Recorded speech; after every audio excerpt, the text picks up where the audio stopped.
కాదు. లవ్ అంటే ఒక భయం వచ్చేసినట్టుంది గదా! ఒక రిలేషన్‌షిప్ అంటే. ఆ! ఫస్ట్ ఏందంటే ఏమున్నా ఒక్కటేందంటే ఫస్ట్ అన్నీ తెలుసుకొని దాని తర్వాత స్టెప్ ఎయ్యాలి అంతే. ఏదైనా గుడ్డిగా నమ్మి మాత్రం అస్సలెళ్ళిపోవద్దు. మన ఇంట్లో బాధపెట్టి మాత్రం ఏం చేయొద్దు.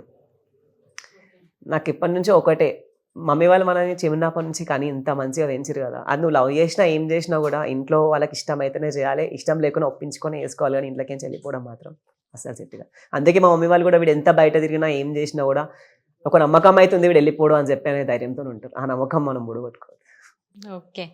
మోస్ట్ ఆఫ్ ది నీకు బీఎడ్ వల్ల చాలా ఆఫర్స్ వచ్చాయి. సినిమాలలో, సీరియల్స్‌లలో. మరెందుకు రిజెక్ట్ చేస్తున్నావు? నాకు బియర్డ్ అంటే చాలా ఇష్టము. నేను అసలు మొన్న రీసెంట్‌గా ఒక 3 మంత్స్ బ్యాక్ అనుకుంటా. జీ తెలుగులో వాళ్ళు గూడా చెప్పారనమాట. ఇట్లా ఉంది కాకపోతే ఒక క్యారెక్టర్ ఉంది. బియర్డ్ లేని పిక్స్ పంపి అది ఇది అని చెప్తే, లేదు నేను చేయలేను. బియర్డ్ ఉంటేనే చేస్తా. బియర్డ్ లేని అసలు నాకు ఇష్టం ఉండదు బియర్డ్ మొత్తం తీయడం. మా డ్యాడీ అన్నిటికంటే ఎక్కువ మా డ్యాడీ ఎంత డైలీ మొత్తుకుంటాడు బియర్‌ది, బియర్‌ది అని చెప్పి. నేను అస్సలు మొత్తుకోను. నేను ఆల్రెడీ ఇందాక చెప్పినా గదా! అన్ని రిలీజియస్‌ని నమ్ముతా అని చెప్పి. సో, వాళ్ళ ముస్లిమ్స్ వాళ్ళ దాంట్లో గూడా దీన్నొక అది చూస్తారనమాట. సో, నేను అది గూడా నమ్ముతా. సో, ఇక్కడ గూడా టాటూస్ ఇక్కడ ఇక్కడ జీసస్ టాటూ, ఇక్కడ శివుడు, పార్వతి అట్లా అన్నీ ఉంటాయన్నమాట. ఓకే. అన్ని దేవుళ్ళని నమ్ముతావు.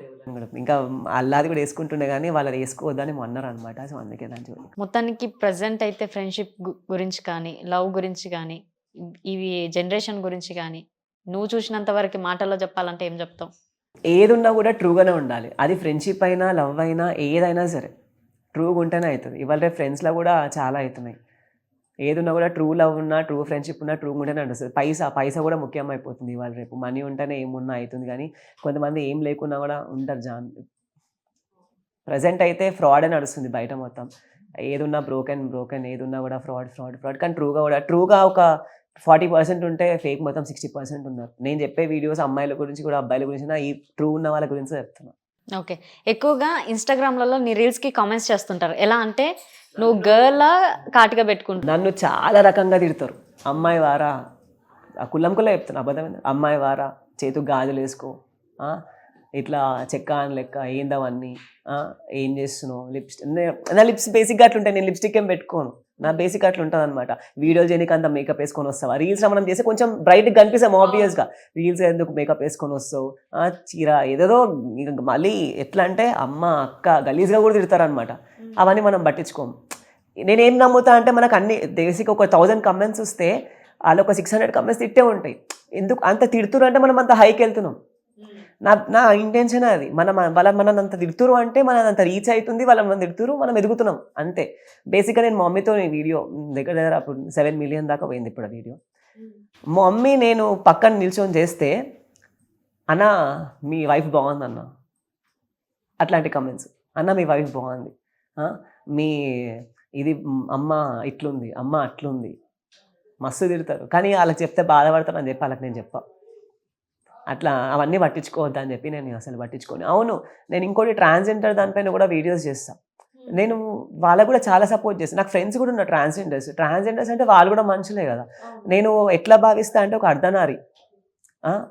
ఏం చేస్తారంటే కొంతమంది ఏంది వాళ్ళతోని వాళ్ళ గురించి అన్నట్టు చెప్తారు కానీ, నేను వాళ్ళని కూడా ఒక అర్ధనారి అంటే శివుడు, శివ పార్వతి అట్లా నా ఫ్రెండ్స్ కూడా ఉన్నారు ట్రాన్స్‌జెండర్స్.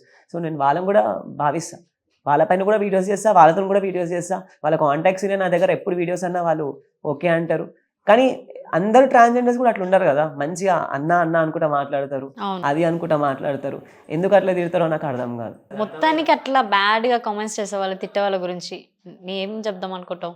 నేను ఏం చెప్తా వాళ్ళకి, వాళ్ళంతే. వాళ్ళకి ఇంట్లో కమ్ము ఉంటుంది, వాళ్ళకి ఇంట్లో అక్కు ఉంటుంది. నన్ను ఎవరైతే తిడతారో ఒకటే చెప్తా, వాళ్ళకి ఇంట్లో మమ్మీ డాడీ ఎవ్వరు లేకుండా ఉంటారు కదా కొంతమంది. మేబీ అమ్మాయిల వాల్యూ తెలియదు, వాళ్ళే తిడతారు. అంతకుమించి ఏం లేదు.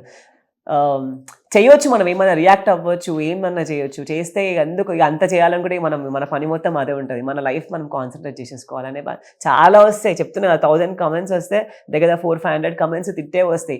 ఇంకోటిది ఏంటిదంటే కమెంట్స్లో వాళ్ళు తిట్టుకుంటారు.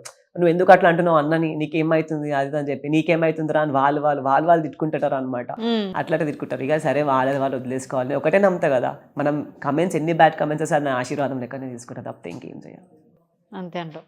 ఓకే. నీ లైఫ్‌లో అసలు ఒక మూమెంట్ జరగొద్దు, సాడ్ మూమెంట్ అని ఒకటి అనుకుంటాం కదా మనం. ఆ డే అసలు నెవర్ జరగకుండా ఉండుంటే బాగుండని, అలా ఏమైనా ఉన్నాయా?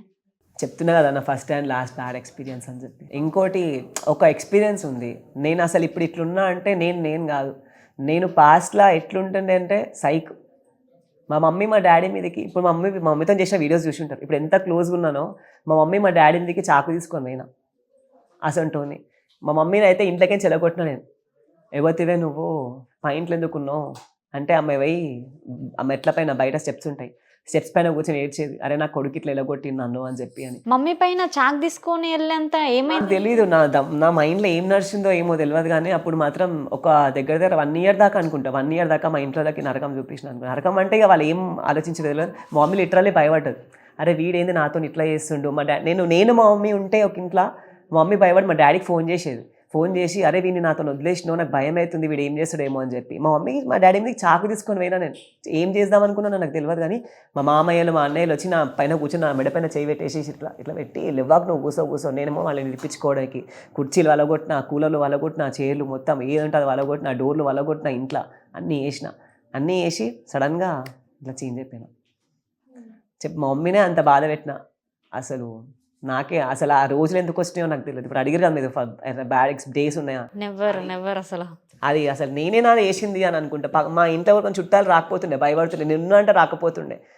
వాళ్ళు వచ్చి వాళ్ళని వస్తే వాళ్ళని టార్చర్ చేసేదంట. అది ఎన్ని ఇయర్స్ బ్యాక్? ఒక 3-4 years బ్యాక్, 4-5 years. ఇది స్టార్ట్ కాకముందు టిక్టాక్ అసలు నువ్వు రీల్స్ చేస్తుండే అప్పుడు? అప్పుడు చేయకపోతే టిక్టాక్ వీడియోస్ ఏమో చేస్తుండే అనుకుంటా.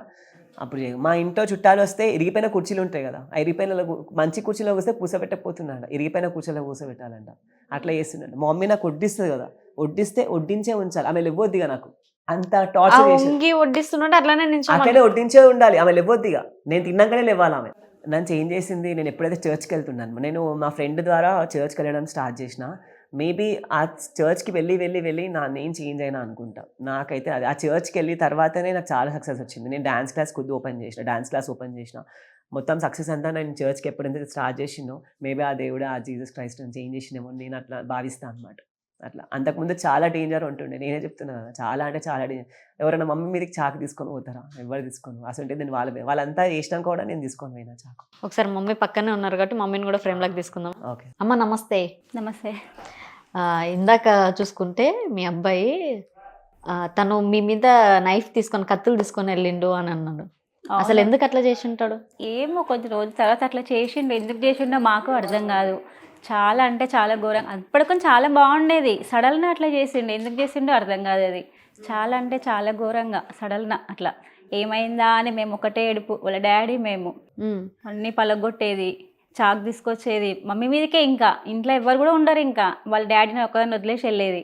నాకు భయమేది. వీడు ఎప్పుడు ఏ క్షణ అంటే కంటిన్యూగా చెయ్యడు, సడన్ ఎప్పుడో ఒకసారి చేస్తుంటాడు. అట్లా భయమయ్యేది, ఎప్పుడేం చేస్తాడో ఏమో వీడు అనేసి. ఒక్కదాన్నే ఉంటా కదా, భయపడేది. ఎట్లా చేసేదంటే మరీ ఘోరంగా చేసేది. చాలా చాలా భయపడ్డాం ఆయనతోటి అయితే.